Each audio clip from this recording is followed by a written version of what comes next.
Bismillah, alhamdulillah, salatu salam rasulullah, assalamu alaikum wa rahmatullahi wa barakatuh. Welcome to Back to the Fitrah Ramadan TV.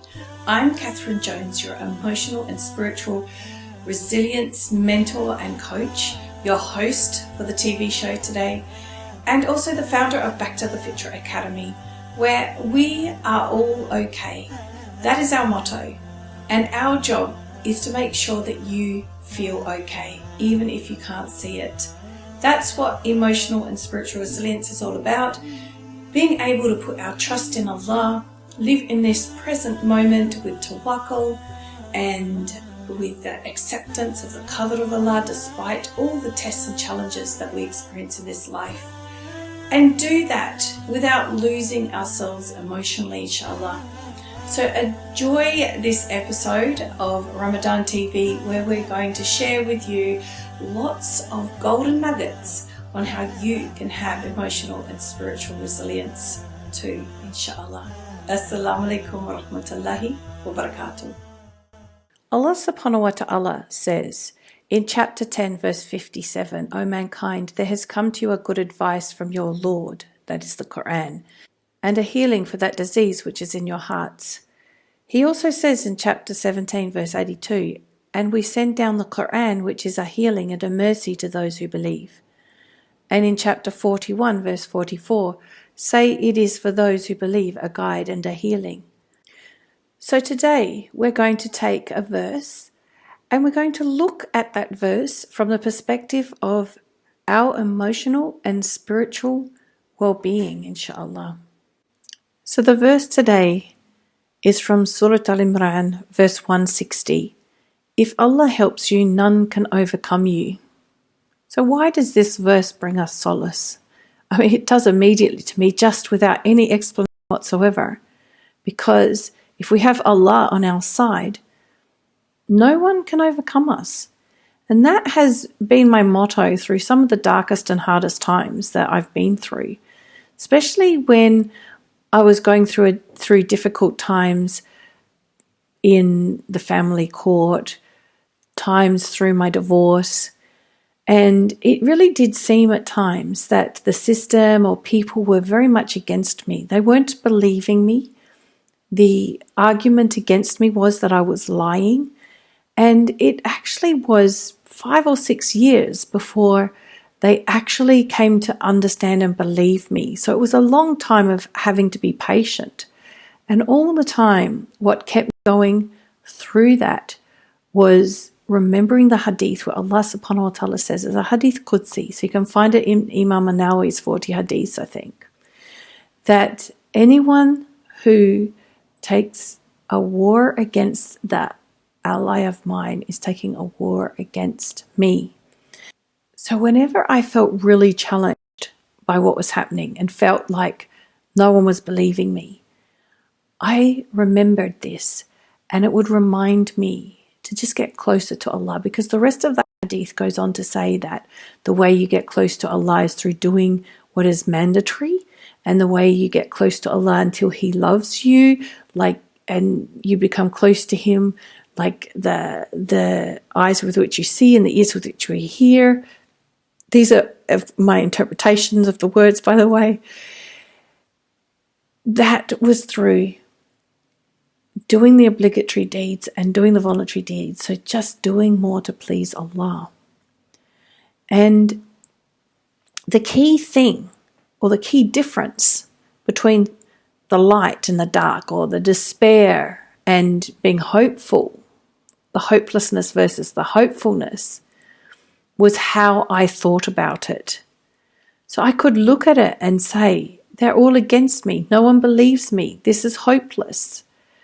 Or remember that hadith, and it just brought so much hope, because I realized there's something I can do.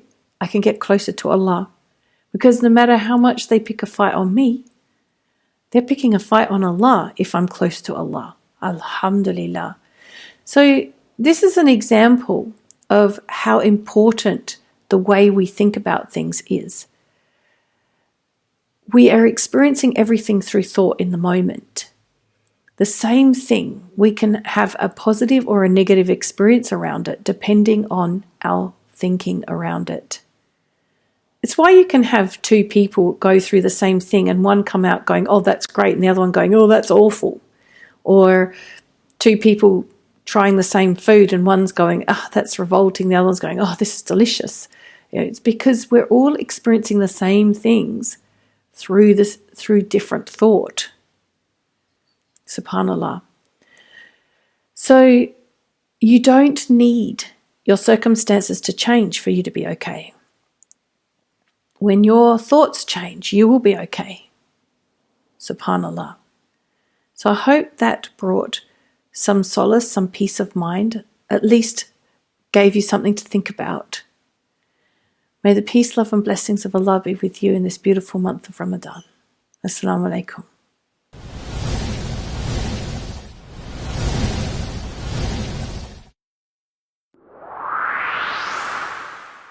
As the layers of troubled and stuck thinking fall away, what remains is our innate resilience, confidence, patience, and inner peace.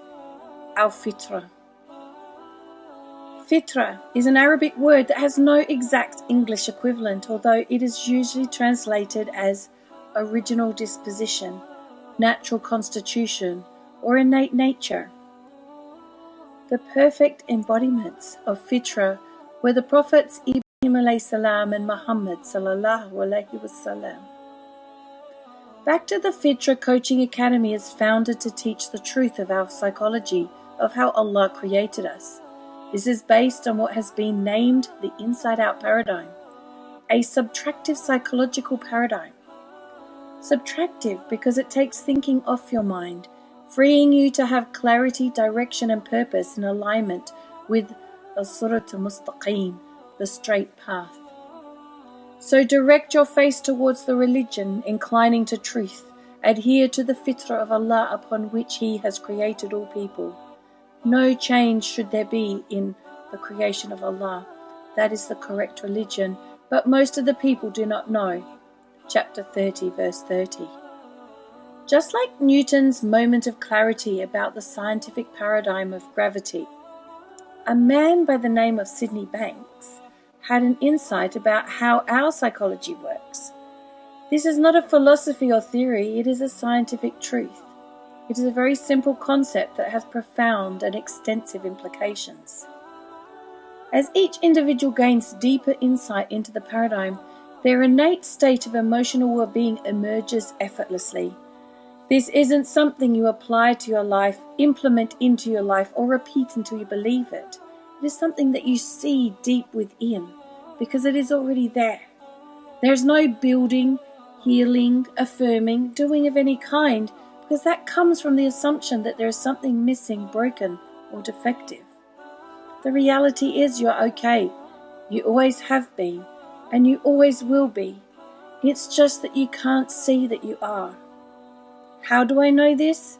Allah subhanahu wa ta'ala says Allah does not burden a soul beyond that it can bear. In chapter 2, 286. Being patient with the first strike of calamity is possible. Do not be angry is possible. Accepting the qadr of Allah is possible. Putting your total trust in Allah is possible. Simply by understanding your emotions, your own psychology. All possible by understanding one simple truth. We are living in the feelings of our thinking in the moment. It is a simple truth with deep, life-changing meaning. It empowers you to take responsibility for your own emotional well-being without the need for anything or anyone outside of you to change in the slightest. That is why it is called the inside-out paradigm. It all comes from inside. Every minute of your life, you are experiencing life through your own thinking. Whether you can see that or not, that is the truth. I don't expect you to get that immediately, although you may. The choice is now yours. Do you want to know more? Have I piqued your curiosity? Do you want to live with fearless confidence, total resilience, effortless patience, and inner peace? Do you want to live in a state of taqwa, consciousness of Allah at all times, iman, deep sincere belief in Allah, and ihsan, living life to the best of your ability? The choice is yours.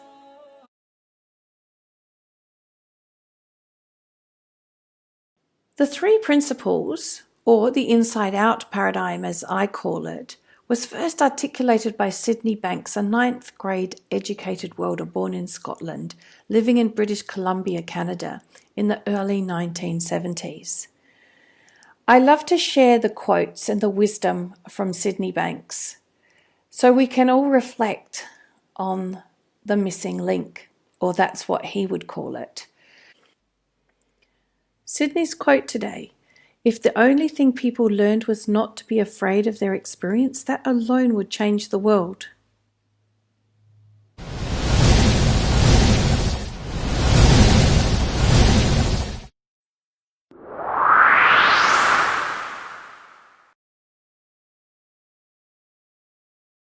Assalamu alaikum wa rahmatullahi wa barakatuh. Welcome to 19 days of COVID-19 live classes, day 6.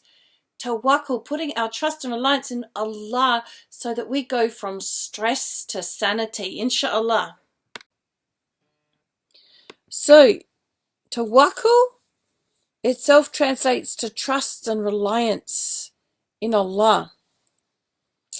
And there's a verse here from the Quran where it says, where Allah subhanahu wa ta'ala says, "And He will provide him from sources he could never imagine, and whoever puts their trust in Allah, then He will suffice him. Verily Allah will accomplish His purpose. Indeed, Allah has set a measure for all things." Chapter 65, verse 3. And there's so many different verses in the Quran that remind us that in fact Allah subhanahu wa ta'ala is the one that is in charge, that Allah subhanahu wa ta'ala has this, and we don't need to worry ourselves because Allah subhanahu wa ta'ala is the one that is in control of everything, subhanallah. So what Allah subhanahu wa ta'ala says is, "Rely upon the living who does not die and exalt His praise." That's probably His as in capital H, actually, in Surah Al-Furqan, verse 25, verse 58. Chapter 25, verse 58. It really helps because so many times we get caught up with people helping us, or somehow having an expectation that we need people to behave or be a particular way in order for everything to be okay. But people are fallible and people die, whereas Allah subhanahu wa ta'ala is all wise, all knowing, all hearing, all seeing, and He never dies. So why wouldn't we put our trust in Him rather than in people or even in our own selves? And upon Allah let the believers rely, in chapter 14, verse 11. Allah subhanahu wa ta'ala is reminding us that He is the one that we're meant to rely upon. So if you're getting frustrated because perhaps your government isn't doing enough, or you're getting frustrated because people aren't following the rules, they're breaking the rules. So they might be, I don't know, buying out all the things that you need from the shops, or they might be going out when they don't need to be and not doing social distancing. There might be things going on around you.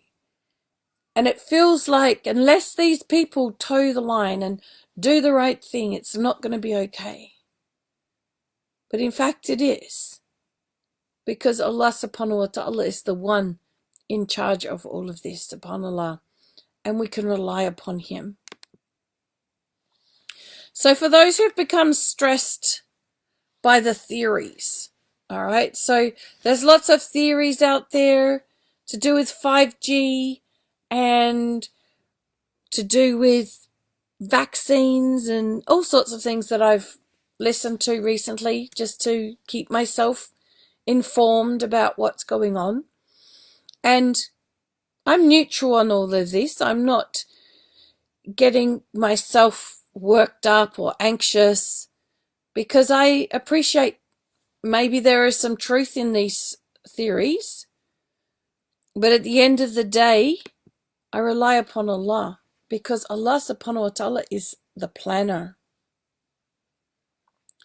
And in the time of the Prophet sallallahu alaihi wasallam, there were the hypocrites, and at that time Allah subhanahu wa ta'ala answered them, answered through this verse of the Quran, where he says, those to whom the people said, indeed the people have gathered against you, so fear them. But it only increased their faith, and they said, sufficient for us is Allah, and He is an excellent guardian. And I really feel that we can apply this. If we are worried about what people might be doing, what people might be plotting, we don't need to fear them. Allah subhanahu wa ta'ala has already told us in the Quran how for those before us in the time of the Prophet sallallahu alaihi wasallam, it increased their faith. And they said, sufficient for us is Allah. He is an excellent guardian. And I certainly see that this is happening globally. We are seeing people stepping out who normally perhaps haven't, showing up, increased in their faith, doing more for the sake of Allah. Alhamdulillah. And for those worried about the financial impact or the food shortage, this hadith, inshallah, of the Prophet sallallahu alaihi wasallam can bring relief. If you were to rely upon Allah with reliance due to Him, He would provide for you just as He provides for the birds. They go out in the morning with empty stomachs and return full. Alhamdulillah. So again, we don't need to worry. Our rizq is written for us. Our provision is written for us. Even before this situation occurred, it was already written what will be provided for us. And inshallah, everything will be provided as and when you need it, and not necessarily before. We don't need to stock up in order to feel okay.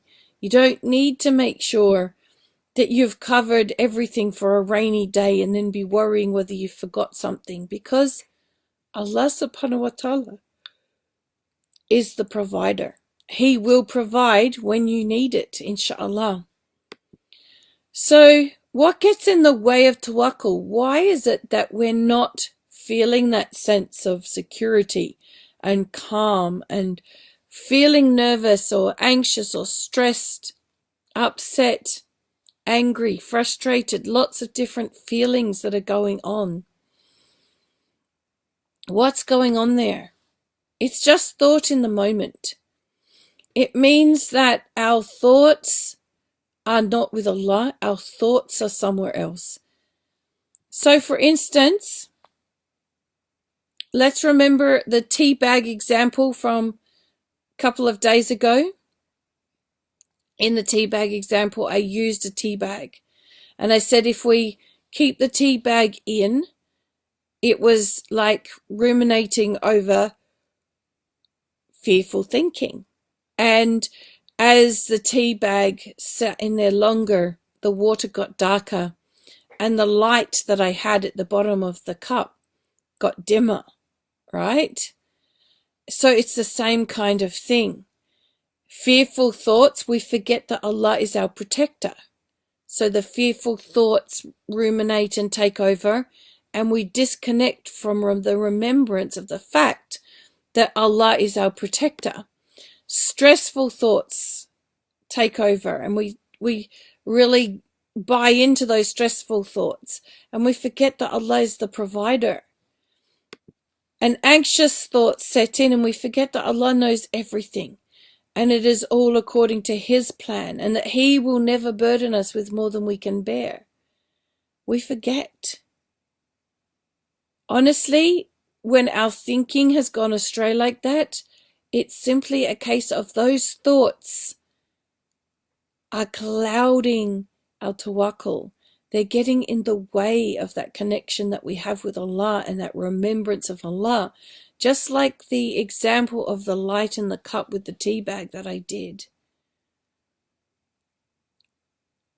We forget Allah in those moments because our mind is so busy and full and chaotic with all these other thoughts. But guess what? It's just thought and it's nothing else. The situation is not creating our feelings. The situation is not creating our fear, our stress, or anxiety, or any of the other feelings that we're having.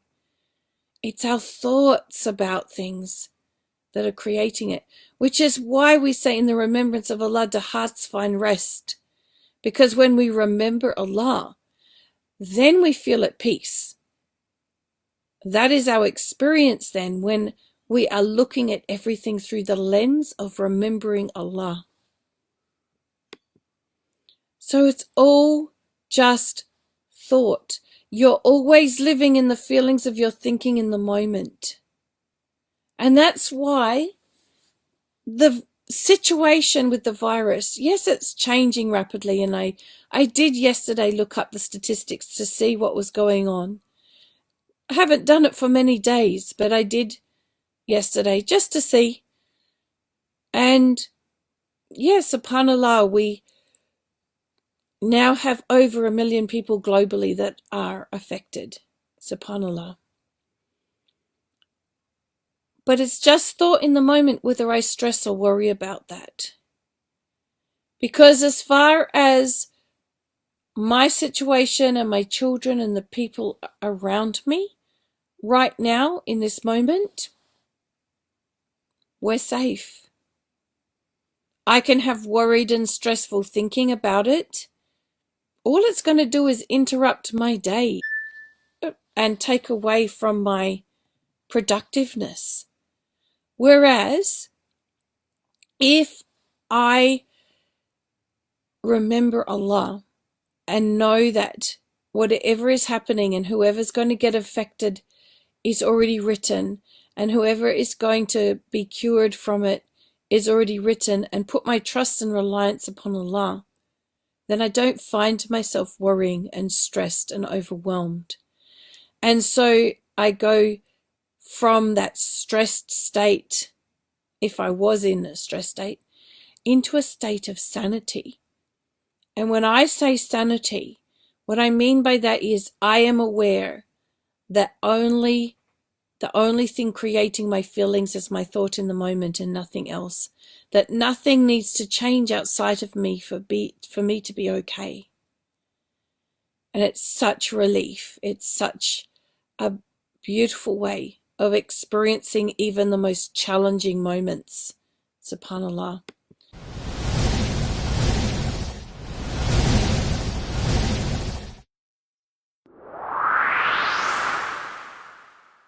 It's just an automatic understanding that happens when we understand that our feelings are coming from thought in the moment at all times. That this helps us with showing up with neutrality, showing up with kindness, with compassion, with offering from a space of non-judgment. You don't need to understand why other people think the way they think in order to let go of your reaction to it. I love the energy and the pretty much instant change, positive change in our lives that come from internalizing that realization. My overall physical experience then changed. You know, I felt happy. I felt, it's like, and my body felt good. Have a shower, and just like, wow, I'm moving really good. And then, then you're like, oh wow, you look outside, you go, oh wow, the sun is shining, the birds are chirping. Whereas, I don't know, it was all of a sudden like there was a lampshade taken off my head or something. I don't really know how to explain it. That I've taken responsibility for my feelings and for the way I interact with others. It definitely increased my trust in Allah.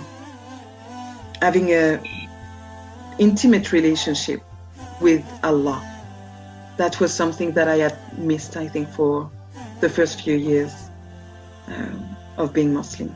But now, yeah, peacefulness has been the one thing that has helped me with my own self, with my, with my husband and my son and my family. It's helped bring that connection back, which, before, it would have, I don't know what would have happened. It's like seeing the light. It's like seeing all shades of yourself, like even the shadowy parts of yourself that you were never able to acknowledge or realize before. What would they be missing out on if they didn't have this understanding? They're missing out on so much beauty that the world can give, so much love. That I'm always okay, even if there is chaos around me. I want for somebody else what I've got for myself. We should always want for our brothers or our sisters what we have for ourselves. And that is that inner peace. Whatever you think your problem is, the inside out paradigm is a game changer. I don't the be all and end all, it's pretty awesome.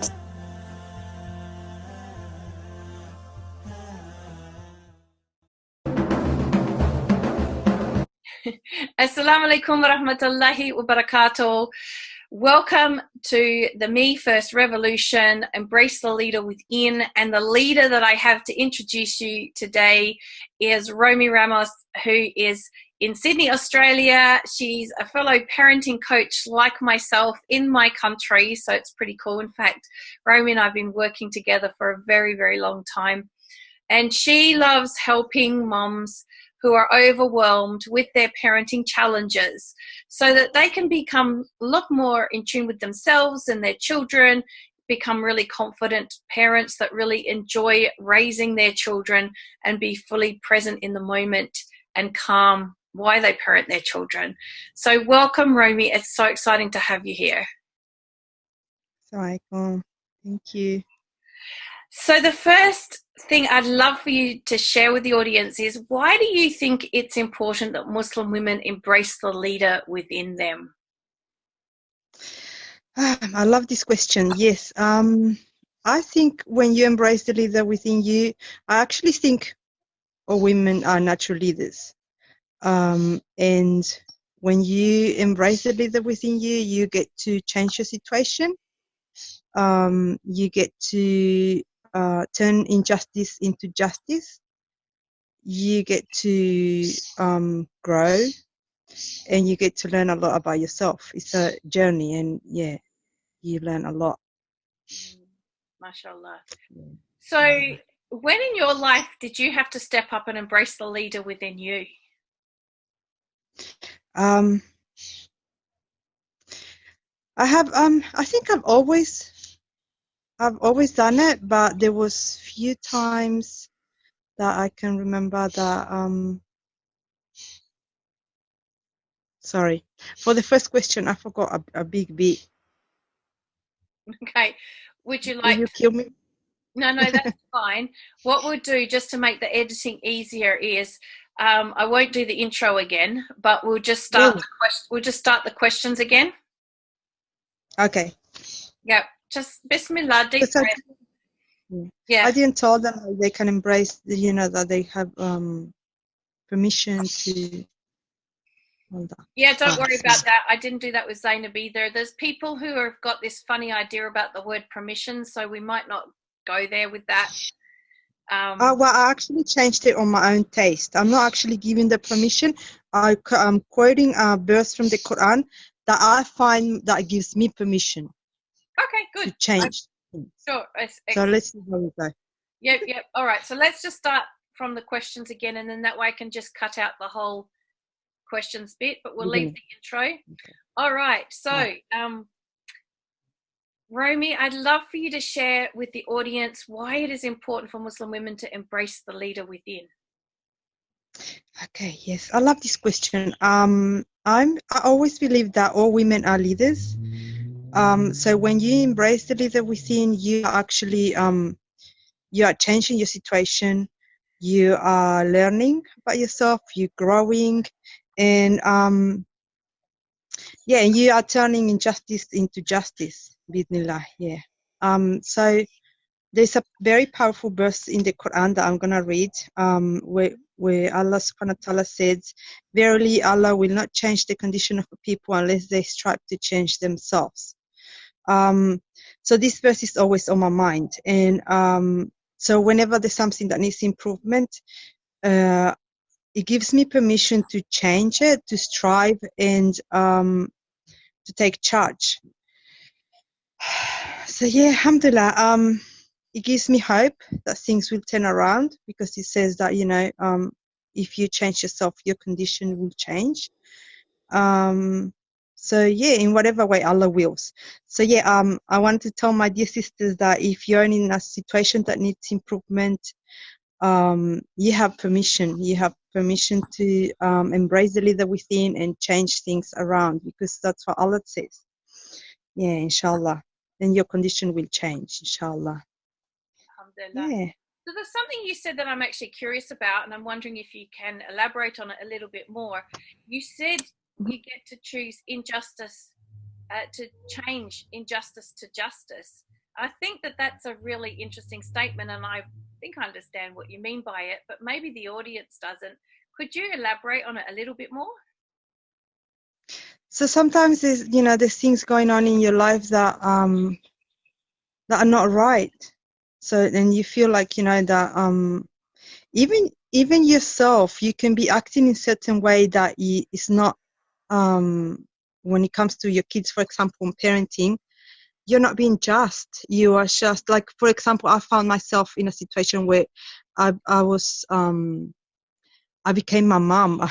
Sorry. I became everything that I didn't want to be as a parent. So I strive for so many years to be the parent I wanted, and at some point I just felt that I was being unjust to my kids. Mm-hmm. So by embracing the leader within myself and changing my situation, do what I needed to do, I turned injustice into justice. Alhamdulillah, yeah. Awesome. So that's what. And I think that's something that we often don't think about is, are we being just and fair? And yet justice is such an important thing. It's mentioned so many places in the Quran and in the Hadith, subhanAllah. So it's a very good point. Yeah. So when in your life have you had to step up and embrace the leader within? So there's a few examples I have. Well, there was big ones. One of them was when I came to Australia. Another one is when I embraced Islam.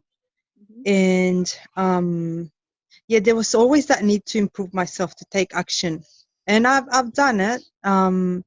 But there was the biggest one, I think. There was the need to improve was 3 years. No, yeah, 3 years into Islam. So some things happened to me, like 3 years into Islam, I had a big test. So my stepdad, which was Muslim, passed away.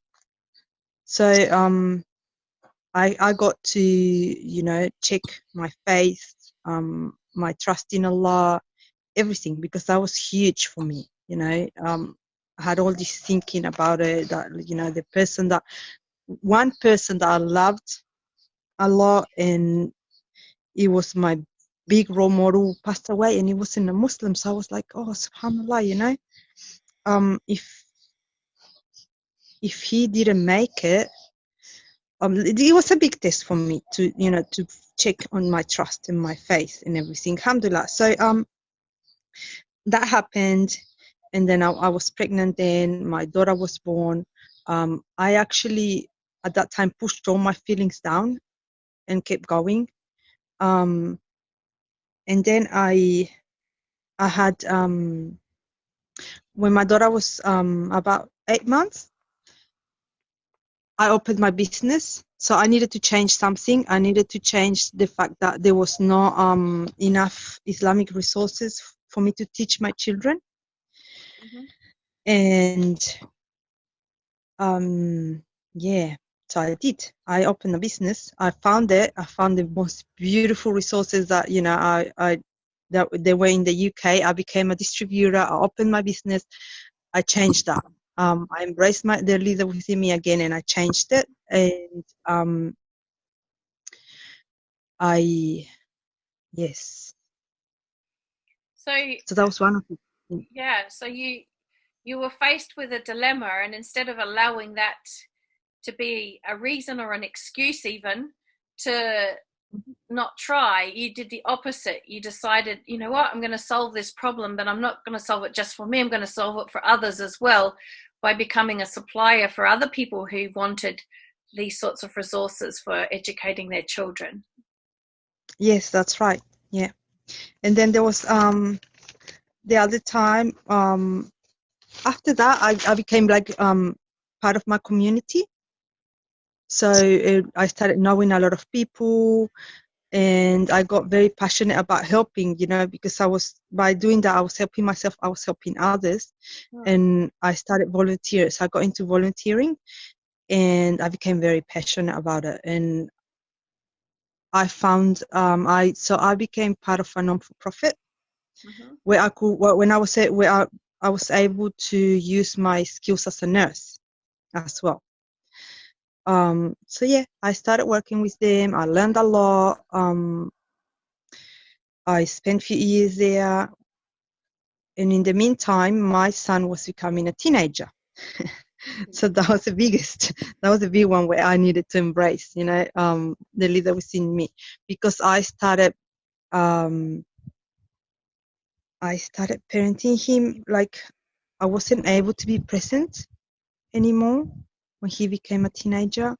Like I said before, I became the parent that I didn't want to become.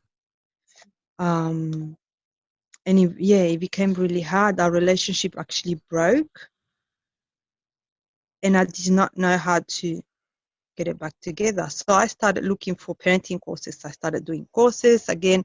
I needed to change that, and I did courses. I did all the parenting courses available until I came across your course. Yeah, and now you've done all the work to become certified in teaching this way of parenting as well. So that's like really taking it to that next level of leadership. Is again a problem. I'm going to solve the solution by learning myself, and then instead of just staying there, you continued on to teach others. So that's not just taking charge of yourself and your family, but also, wanting to be part of the solution in the community as well. So showing give back, various levels of leadership in that, subhanAllah.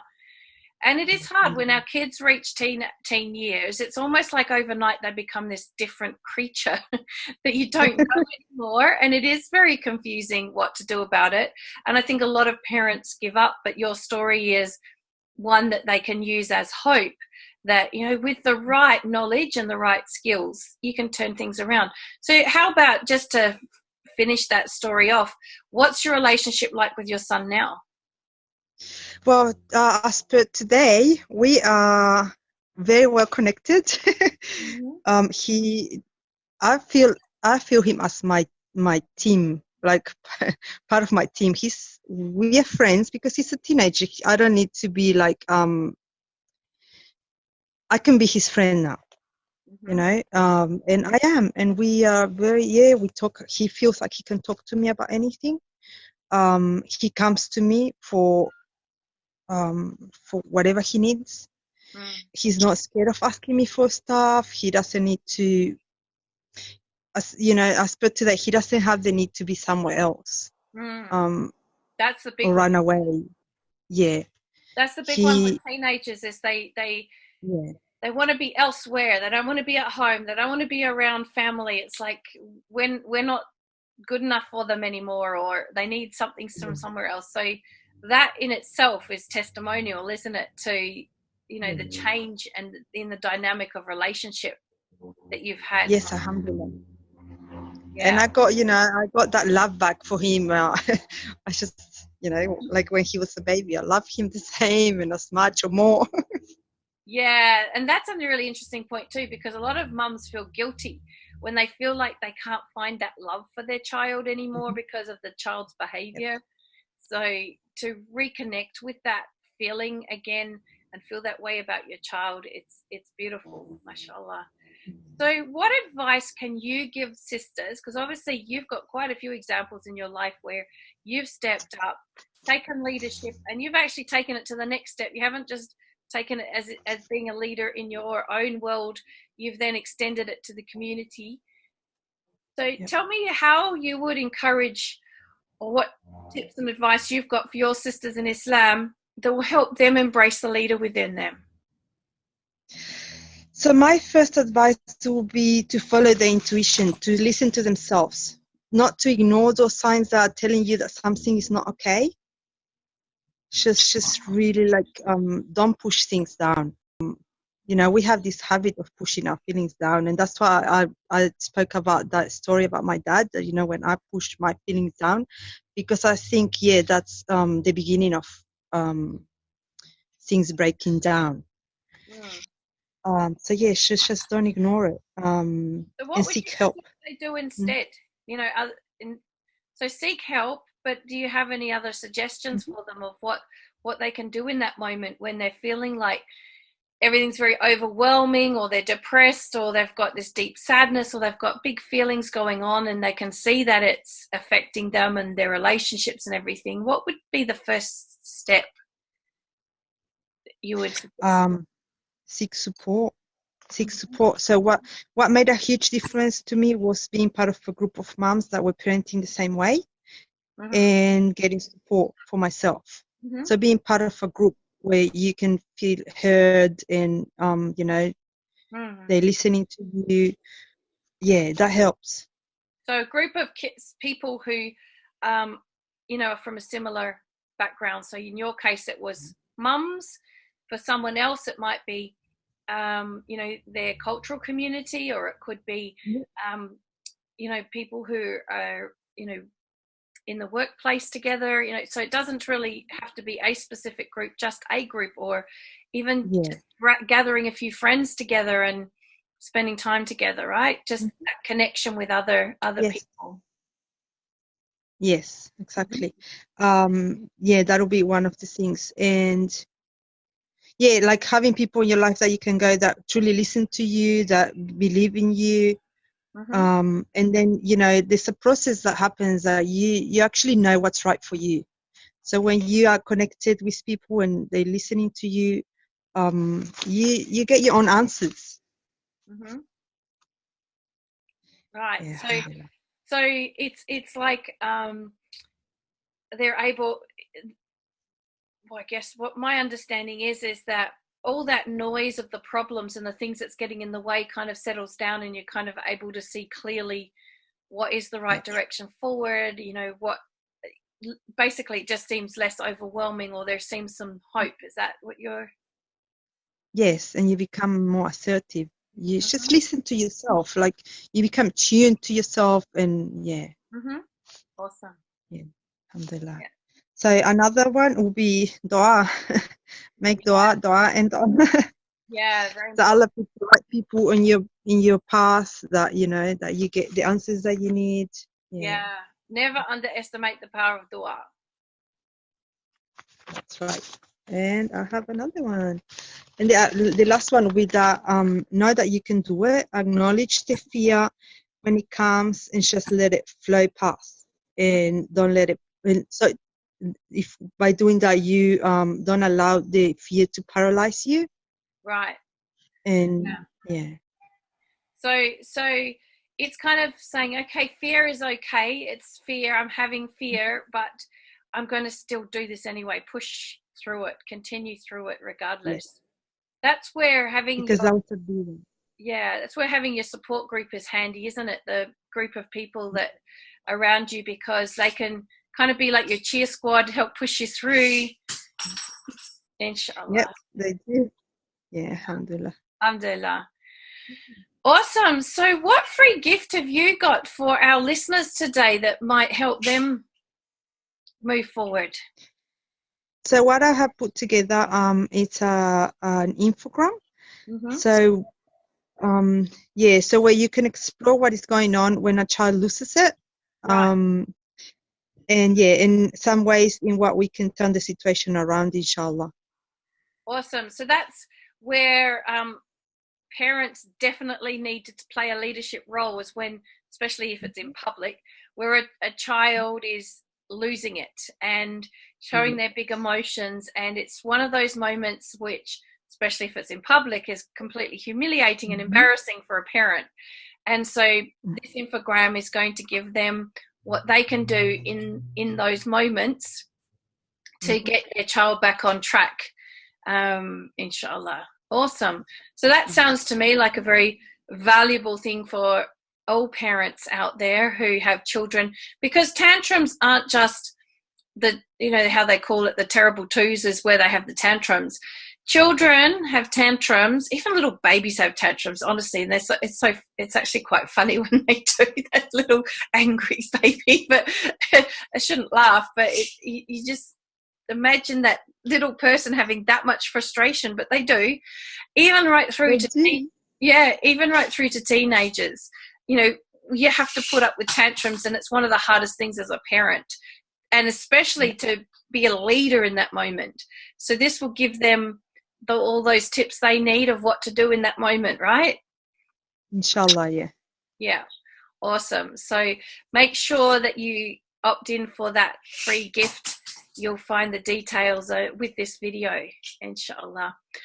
Jazakallah khair, Romy. It's been a very wonderful discussion. I hope all the mums out there particularly feel inspired, even if they're feeling real disconnection or struggles with their children, that there is a way that they can, you know, embrace the leader as a mum, and that you might be someone that can help them with that, inshallah. So Jazakallah khair for your time today. Wayaki, Jazakallah khair for having me. You're most welcome. Assalamu alaikum. Wa alaikum salam wa rahmatullah.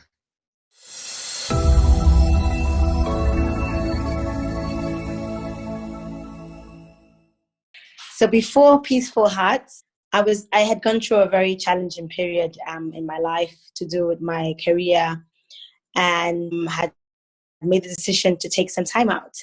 So I was struggling with my emotions. I was sort of second guessing my decision making. I wasn't very patient, and I tend to worry a lot. I used to think about what other people were thinking about my actions, and I used to try to please others, you know. So I was a people pleaser. It just made me not very nice to be around, because that is to people that were very close to me. To people that didn't know me, I was still appearing confident, keeping it all together and organized. But for people that were close to me, they knew that I wasn't so patient, and I used to complain a lot, and I just used to feel like there was something missing, that like there was a void with that. And it just made me it almost actually made me isolate myself, because I felt that I'm a very bubbly person, and if I was with others, I felt this pressure to keep up with a certain appearance. But because I was struggling with my own issues, I just thought it was easier to isolate myself, and that I didn't have to put up this mask. That's it. It was making me put up different masks for different people that I was dealing with. Alhamdulillah that I found this course, because I found a group of sisters that from different parts of the world that were all being comfortable to be vulnerable in front of. Because sometimes you worry about being vulnerable in front of people because you might be judged. But actually, these sisters were all wonderful, and I felt very comfortable. Sister Catherine used to give us examples about different scenarios. But I think one that really, two things, there was always takeaways for me for every session. But two things that I will always stick with me is that patience, confidence, resilience, these are our innate qualities. Allah put that in us. It's in our fitrah. And we don't need to go and find it. Instead, what we need to do is we need to find ourselves, and we need to not overthink things, you know. And a phrase from, I've never heard of Sydney Banks until I met Sister Catherine, but a phrase that she always uses is that feelings come from thought in the moment. So every time I find myself either getting impatient or getting stressed, or, you know, anything that we will label as negative emotion, I just stop and examine it. And there was a bubble scenario, so think of it as a bubble, and it's just amazing how it will just pass. So I still experience the feeling, it's just that I don't hold on to the thought, and that has just made me happier in myself. And then the other thing is that I have stopped trying to please people, because I learned from Sister Catherine Jones that that is impossible. There's no need to try and please people. Your focus should be on pleasing Allah. And that was a game changer for me, because inshallah, if my aim is to please Allah, then Allah will cause the people to love me. And if doing that actually made me attract people that feel the same way, and it's helped me to just go on and do the things that need to be done without overthinking them. And then when I come across people that are either being challenging, or, you know, if I find that there's any dispute or anything like that, I apply the concept of separate realities. Again, I learned that from the course, and make, you know, 71 excuses for that person. You know, just look at it from a different perspective. It doesn't even have to be up to 71, but I just apply the concept that, okay, maybe they're also caught up in something. What do I need to do right now at this moment that will be pleasing to Allah to deal with this, you know? And mashallah, learning that and trying to apply that moment to moment has made me a much better person to be around with, you know. And I'm not perfect. I do have my moments, but on the whole, whenever anything is going on, I tend to stop and pause and apply the concepts that I've learned in this course to ask myself, what would Allah want me to do at this moment? And even if I don't have the answer, the course has taught me that it's okay to pause and pray about things and just slow down, you know, and be still and listen to my intuition. Because that intuition, that is the fitrah. And it's just priceless, that lesson. Jazakallah khair for teaching me that. I liked the stories because I learned better from stories. I like the demonstration because, again, I'm a kinesthetic learner. So there are some demonstrations of how we can apply the concepts that Sister Catherine was teaching us. And I also like the fact that there is reference to the Quran and the Hadith, because, again, that puts us back to the original, you know, fact that Allah created us to worship Him. So what I found is that, alhamdulillah, we learn from the Quran, you know, we have that knowledge, but subhanallah, in this course, it's almost like not just the knowledge, but how do you apply the knowledge? That's what how do you go back to your fitrah? How do you tap into what Allah is trying to guide you to do? You know, and how do you listen to your intuition? That's what I learned. And you know, that was just, and the other really important lesson was that when you're going through a challenge, never think of it as Allah is punishing you or Allah is trying to teach you a lesson. In one of the sessions that Sister Catherine Jones did, she actually said to us that, you know, when you're going through difficulties, it's because Allah wants to bring out that beauty in you. You know, Allah wants to, it's almost like the stress that, you know, diamond goes in before it becomes diamond. So when you're going through a test, never ever look at it as a punishment, but rather look at it as an opportunity to come closer to Allah. And mashallah, it made me realize that whatever it is that I thought I'd gone through, which was what was causing me some of the difficulties that I was having, was that the designer of those challenges is Allah. And it was by the qadr of Allah that was going to happen. Allah is perfect. And He had already placed in myself and in everybody else the correct tools to handle whatever He gives us. And that is a Quranic verse that Allah will never give us more than we can bear. I mean, I've heard that verse so many times. La yukallifullahu nafsan illa wus'aha. So I've heard it. But mashallah, going through the Peaceful Hearts made me realize that if Allah is putting us through something, then He has chosen us for that trial, and He's also equipped us with the right tools. It's in us to actually pass that test. So it's just made me look at tests in a completely different way. That anxiety about when things don't go the way they're supposed to, it's gone. And then when people say to me, oh, you're so calm, and I'm just thinking, mashallah, may Allah bless Sister Catherine Jones, because, you've just helped me to realize that the worry and the anxiety will not solve the problem.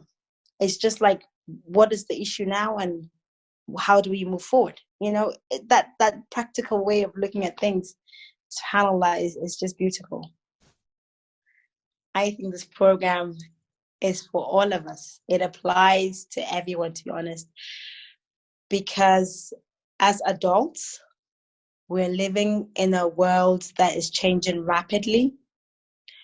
We are dealing with so many issues now that we don't have the emotional intelligence to deal with, and I can see how it's very appropriate to a Muslim audience, men and women, because there's lots of reference to the Quran and the Sunnah.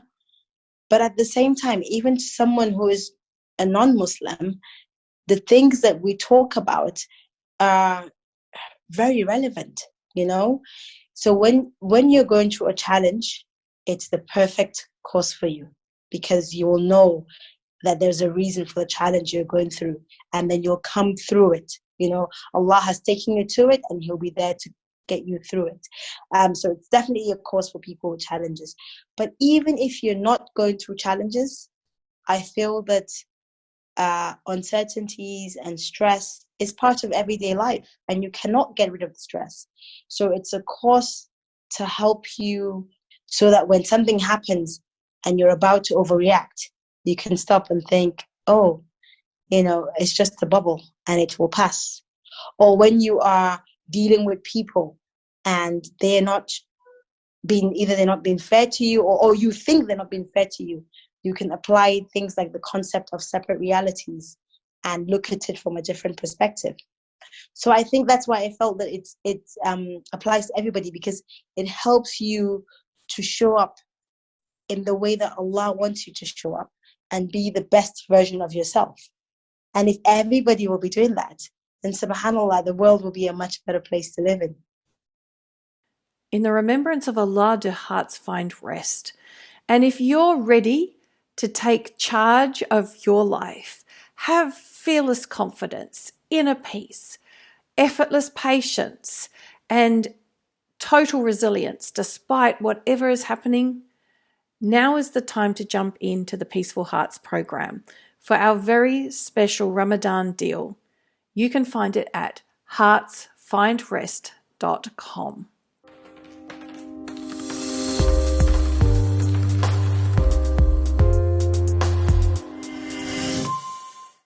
Bismillah, alhamdulillah, salatu salamu rasulullah, assalamu alaikum wa rahmatullahi wa barakatuh. So today's act of worship in session 13 is entertainment. So you might be thinking, what? How could we can even consider entertainment actually to be an act of worship? You might think that it's something that's maybe only mubah, something that is merely permissible, but that maybe it's not the sort of thing that you would get rewarded for as an act of worship. For example, if you go out for a walk just to take off some of the pressure at home, or to maybe exercise, or maybe to have a stroll, revive your body, relax a bit, can you imagine that you're actually worshipping Allah? Imagine someone looking at a sheikh who's with his big long beard and his white thobe jogging in the street. People would frown and say, well, that's not right. That's a sheikh, how can they do that? What if I told you that the Prophet ﷺ, the leader of all humanity himself, used to do these things. And there is nothing that the Prophet ﷺ did that was not worship. When he was at home, he was a worshipper. When he was at the mosque, he was a worshipper. When he was leading the armies, he was a worshipper. When the Quran was being revealed to him, he was a worshipper. When he was joking with his wives, he was a worshipper. The Prophet ﷺ was a worshipper in every moment of his life. Do you know that many of the scholars and sheikhs that we love also play all kinds of sports and have nothing, and so on, see nothing at all wrong with this? So you mean that if we go out and play a sport, it could be worshipping Allah? Well, yes, with one condition. The scholars of fiqh have ruled that it says the means takes the same ruling as the ends. So what does that actually mean?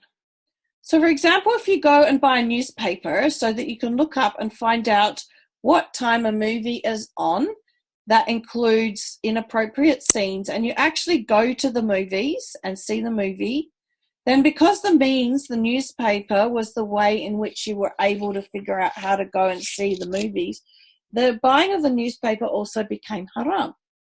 So just like on the other hand, the scholars of the Sunnah say it's Sunnah from the Prophet ﷺ, that it's traditional to look nice and wear beautiful clothes on Friday.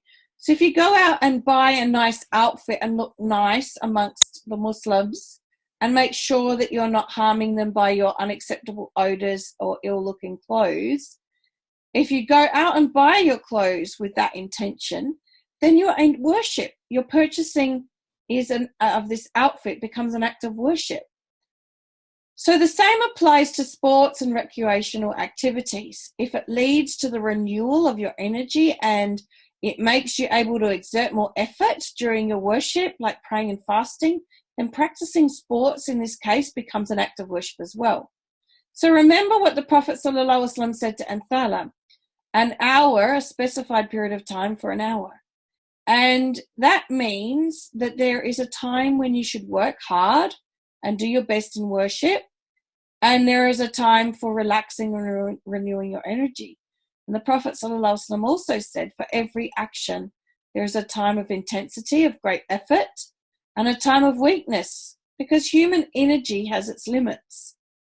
So this doesn't mean that you sit in front of the TV for hours just to watch one football match, where you sit an hour before the match listening to all the analysis, and you watch the match for an hour and then another 15 minutes for extra time, and then another 2 hours for the post-analysis and the interviews with the players and the latest news and all that sort of rah-rah-rah that goes on. At the end, then you've spent 4 to 5 hours watching one match. This could never be considered an act of worship.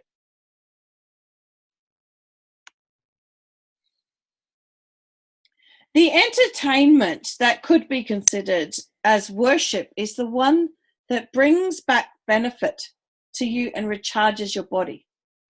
Now, I want to start with a story about one of the companions, may Allah be pleased with them. This companion was a great sprinter and runner.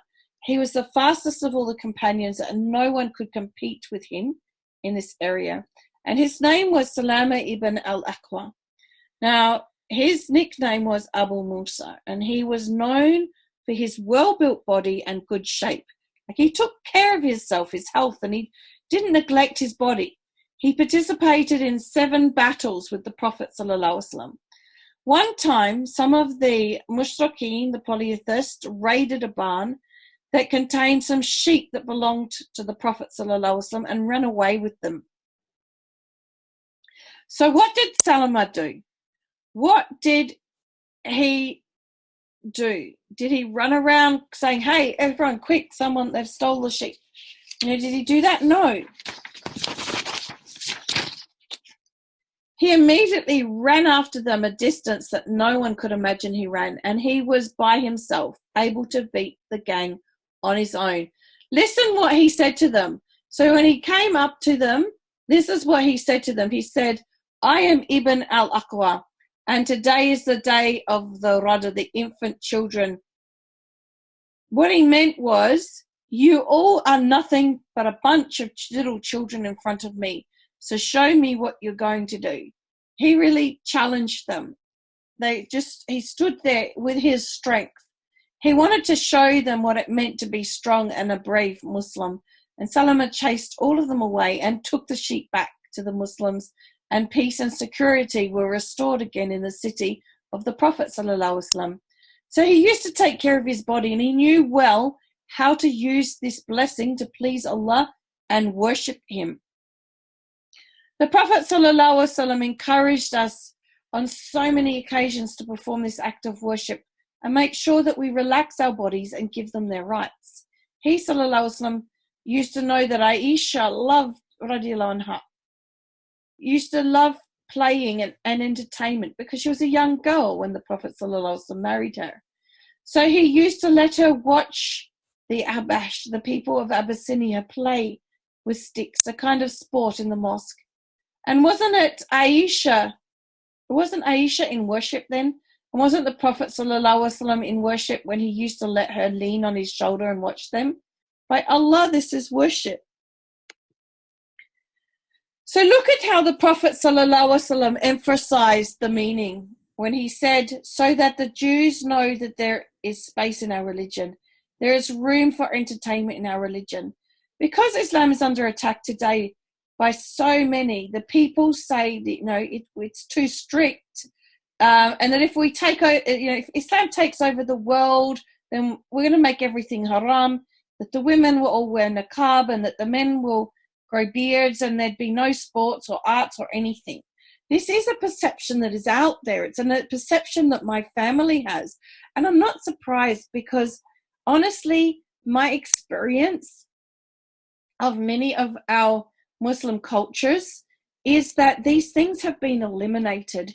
And what I see happening in our schools and in our communities is there's so much focus on memorize Quran and do this and do that, halal and haram and education. And we've actually forgotten how to have fun. In fact, when I teach my parenting classes, one of the biggest challenges a lot of the mums have is to be fun. And yet, two of the parenting tools I teach require them to be playful and fun with their children. It's called, play listening and special time. And this actually is of real benefit to children and them and their even their memorization of Quran.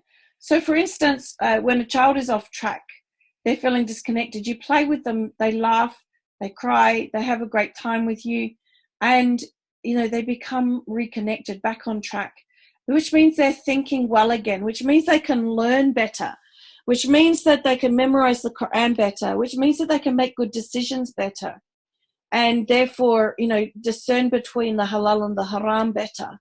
So, in fact, that play, that fun, that laughing with our children is actually helping achieve what it is that we're trying to drum into them.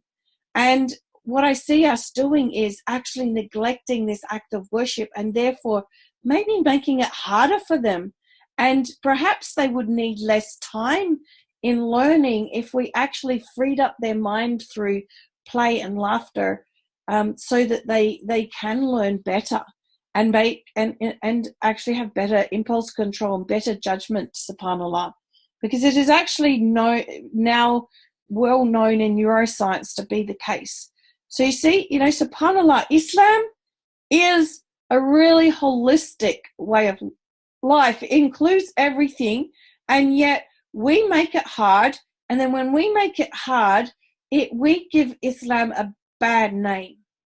And so it's up to us, look at what the Prophet ﷺ was saying here. He's giving us a really important message here.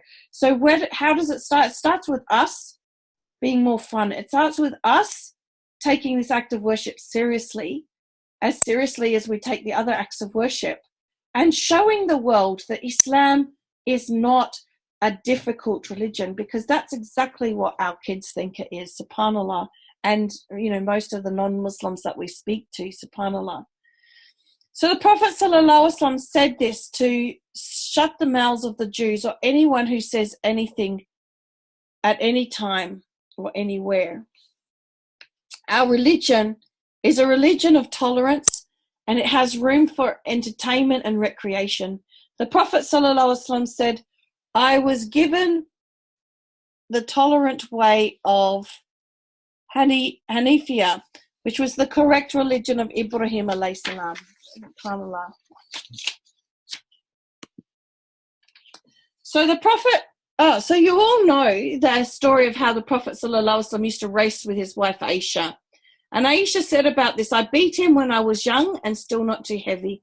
And a year later, he ﷺ beat me and said, this one for that one, meaning we are even now.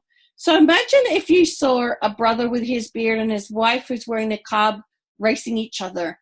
What would the people say? And I'm not suggesting for a minute that the Prophet ﷺ raced Aisha in front of everyone necessarily, but just imagine if they were actually if they would actually consider doing that.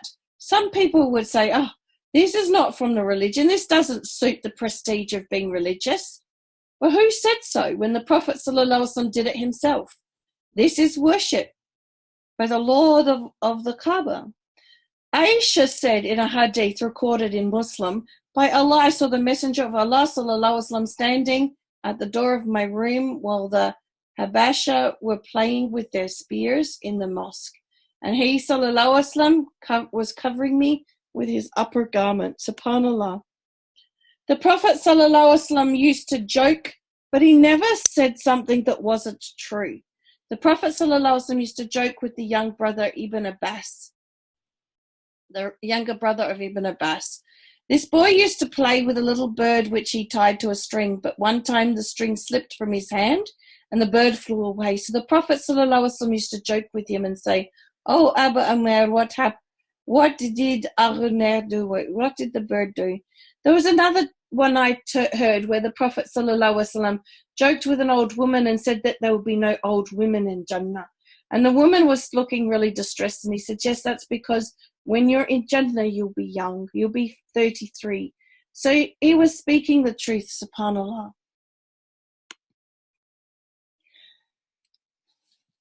A hadith in the Musnad of Imam Ahmad states that there was a man called Zahir ibn Hiram, and he was not very handsome, but the Prophet ﷺ used to love him very much. And one time the Prophet ﷺ stood behind him and put his hands on Zahir's eyes and said, who am I? And Zahir didn't know who it was at first, but when he turned around and he saw that it was the Prophet ﷺ, he was so happy. You see, the Prophet ﷺ was a very playful person. Then the Prophet ﷺ started joking with him and saying to the people, who would like to buy this slave? And Zahir knew that he wasn't good looking and that no one would want him. So he said to the Prophet ﷺ, O Messenger of Allah, then you'll find me cheap, like no one will want me. And the Prophet ﷺ said, but for Allah you are not cheap, meaning you are precious to Allah. So we just want to note here that in that time, there was still the selling of slaves in the markets. And of course, Zahir wasn't a slave himself, but the Prophet ﷺ wasn't lying because he's a slave of Allah. So this is the way in which you see that. The Prophet ﷺ made truthful jokes. SubhanAllah. The companions used to gather around the Prophet ﷺ after Fajr prayer. And they would remember the times of Jahiliyyah, the times before Islam. And for instance, one of them would say, you know, O Messenger of Allah, once I made an idol out of a date, and then I felt really hungry, so I ate it. And the companions would laugh, and the Prophet ﷺ would smile with them. He never said, oh, what's this? You know, you're chatting, you're laughing in the mosque. How dare you? What are you doing? Get up, pray. Go fast, go do jihad. You know, subhanAllah. The Prophet ﷺ knew that he was dealing with humans. Don't ever think that the companions were of a different species or that they were supernatural. They were humans just like we are, and they did all the things we do. Ibn Umar once was asked, did the companions used to ask? And he said yes. And the faith in their hearts was still as firm as mountains. So laugh, smile. Allah subhanahu wa ta'ala says, and that is he who makes one laugh and weep. In Surah Al-Najm, verse 43. Just as we are commanded to cry out of fear of Allah, we are commanded to laugh and rejoice and joke. Now I want to tell you something that maybe most people don't know. One of the greatest scholars of the Hanbali school of fiqh, Ibn Mufli, who wrote a very famous book called Al-Adab al-Sharia, used to say to the people who wanted to make everything haram and said that there's no entertainment in Islam, he said, how could that be when the Prophet ﷺ used to play with Al-Hassan and Al-Hussein, and he ﷺ used to race Aisha and flirt with his wives? So for those who say the religion is like jail, listen to what Ibn Mufli said. The sane person is one who, when enters upon his wives, would leave his mind and act like a child and joke and flirt and play and give his wife and himself their rights. And when being with his children would turn into a child like them. Yes, play with your children, sing with them, joke and laugh with them. To joke with your life, play with it, joke with your spouse, your family, play with your children, have fun with your friends. All this is an act of worship if it was performed in a manner that's mentioned previously. In other words, if it's performed in a way that is pleasing to Allah, and of course that our intention is in order to do better things so that we can be better servants of Allah, inshallah. So the Prophet ﷺ said, your body has a right on you and your family has a right on you. So give each one their due right. So I'd like us to practice the practical application of today's lecture. One of the things we can study is a book called Al-Arba'un Al-Riyadiyah by Sheikh Muhammad Khair Ramadan Yusuf. And it's the 40 hadiths on the topic of the benefits of rewards of sports. So it's there on the screen if you want to write down the name of it and find it for yourself. So in this book, he collected 40 hadiths that all talk about sports and the benefits and rewards in it. For example, it mentions that the Prophet ﷺ wrestled a man called Rukana, and that he ﷺ encouraged us to ride horses and practice archery and swimming. One of the hadiths in this book says that the Prophet ﷺ said, everything other than the remembrance of Allah is amusement and distraction, except a man's walking between two objects, walking, jogging, running between two targets, or for a certain distance, taming his horse and flirting with his wife and swimming. So look at that, even flirting with his wife is considered a sport. SubhanAllah. Swimming, archery, running, and riding horses are all sports that help train a person for jihad. The book also mentions other hadiths that show us the reward of playing some sports and other kinds of entertainment, subhanAllah. So we have to understand and see the big picture of our religion. You should seek knowledge, you should pray, you should obey Allah, you should have good manners, but you should also understand the fiqh of your nafs, yourself, and how to deal with it. We want to be able to worship Allah through this act of worship, through entertainment, joking, laughing, having fun, playing sports, because we already do all these things without having this concept of worship. I think you'll remember this lecture more than the others, because we all play and joke a lot. May Allah accept it from me and from you. Subhanaka Allahumma wa bihamdika ashhadu la ilaha illa anta astaghfiruka wa atubu ilayk. I hope you've enjoyed today's episode of Back to the Fitrah Ramadan TV. We'll be back Tuesdays, Thursdays and Saturdays at the same time. Make sure you check in and benefit some more from some inspiring speakers, interviews, and more on how to have a peaceful heart. In the remembrance of Allah do hearts find rest. And if you're ready to take charge of your life, have fearless confidence, inner peace, effortless patience, and total resilience despite whatever is happening, now is the time to jump into the Peaceful Hearts program for our very special Ramadan deal. You can find it at heartsfindrest.com. I'll see you in there, inshallah, and in the next episode, of course. Assalamu alaikum wa rahmatullahi wa barakatuh.